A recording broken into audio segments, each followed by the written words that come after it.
এবার মরিচের চাষ বেশি না কম? কম।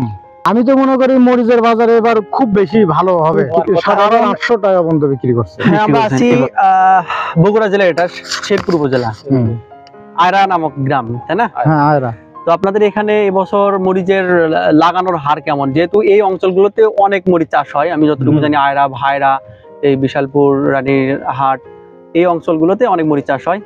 তো সেই তুলনায় গত বছরগুলোর চেয়ে এবার মরিচের চাষ বেশি না কম? কম। এর পেছনে কারণ মানুষের কারো কারো টাকা পয়সা একটু কম আছে, আর মানুষের একটু মানে অলসতাও কাজ করতে, আবার কেউ কেউ জমি মানে প্রস্তুত করতে পারছে না। আচ্ছা আচ্ছা, মানে বর্ষার কারণে জমি প্রস্তুত করতে পারছে। তো আমার কাছে মানে মেইন যে বিষয়টা মনে হয় সেটা হলো গত কয়েক বছর যাবত এত বৃষ্টি হয়নি। না না, ঠিক আছে, বহুত বৃষ্টি হয়েছে, বহুত বৃষ্টি হয়েছে। হ্যাঁ, এক মাসের বেশি। আপনার গত 5 তারিখ থেকে বৃষ্টি হচ্ছে, বহুত দিন হলো। তাহলে 5 তারিখ, আজকে হলো 19 তারিখ, আবার নাকি বৃষ্টি বলে দিছে।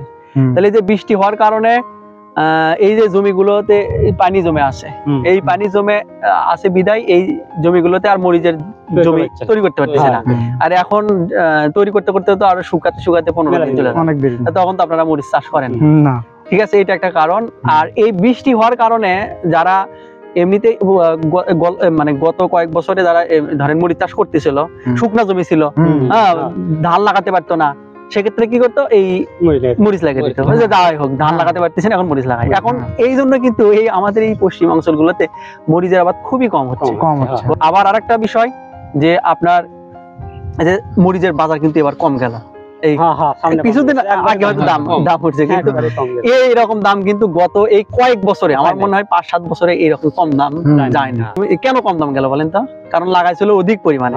যারা কখনো মরিচ চাষ করেনি তারাও দেখবেন যে রংপুর এলাকা আর নওগাঁতে অনেক চাষ হয়েছে। তাহলে তারা তো এই যে সিজনাল মরিচ করতো, তাহলে ওই জমিগুলোতে মরিচ চাষ করে জমিগুলো কিন্তু আটকে গেছে, আর নতুন করে মরিচ চাষ করবে না। এই জন্য কিন্তু মরিচ কিন্তু এবার খুবই কম লাগানো হচ্ছে। তার মানে এই গত কয়েক মাস যে মরিচের বাজার গেল, এই বাজার যদি আপনার 20% মরিচ কম চাষ হতো, দেখতেন মানে 1000 টাকা মন, সেখানে কিন্তু 3000 বা 4000 টাকা মন থাকতো। মানে একটু বেশি হলে কিন্তু মরিচ তো আপনি আর ওই মানে সবজির মতো রান্না করে খেতে পারবেন না, যতটুকু প্রয়োজন ততটুকুই তো দিতে হবে, পরিমাণ মতোই দিতে হবে। এই জন্য কিন্তু মরিচের বাজার কম ছিল। কিন্তু আপনারা একটু নিজেরাই কল্পনা করেন, আমি যে কয়টা বললাম, আরো অনেকগুলো কারণ থাকতে পারে, যে কয়টা কারণ বললাম তাতে কি মনে হচ্ছে মরিচের বাজার এবার কেমন হবে?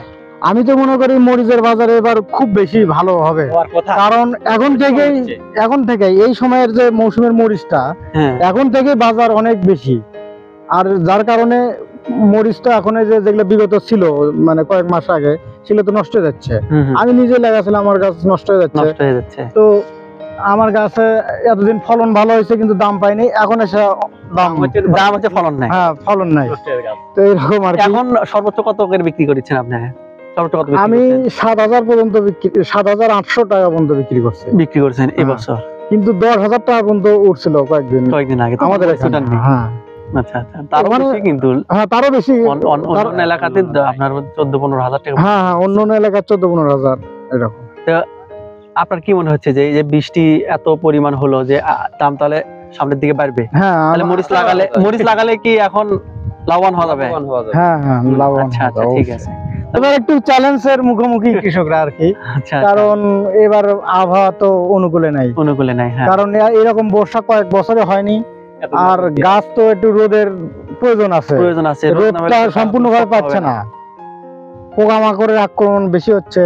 আচ্ছা আচ্ছা, মানে সময় মতো খাবার দেওয়া যাচ্ছে না, এই কারণে সমস্যা হয়ে যাচ্ছে। হ্যাঁ, ওষুধ দিলে দিতেন ধুয়ে যাচ্ছে, এই জন্য আর কি ওষুধ দিতেন প্রতিদিনই ধুয়ে যাচ্ছে। এই তো একটা কারণে এবার মরিচের দাম বেশি হবে।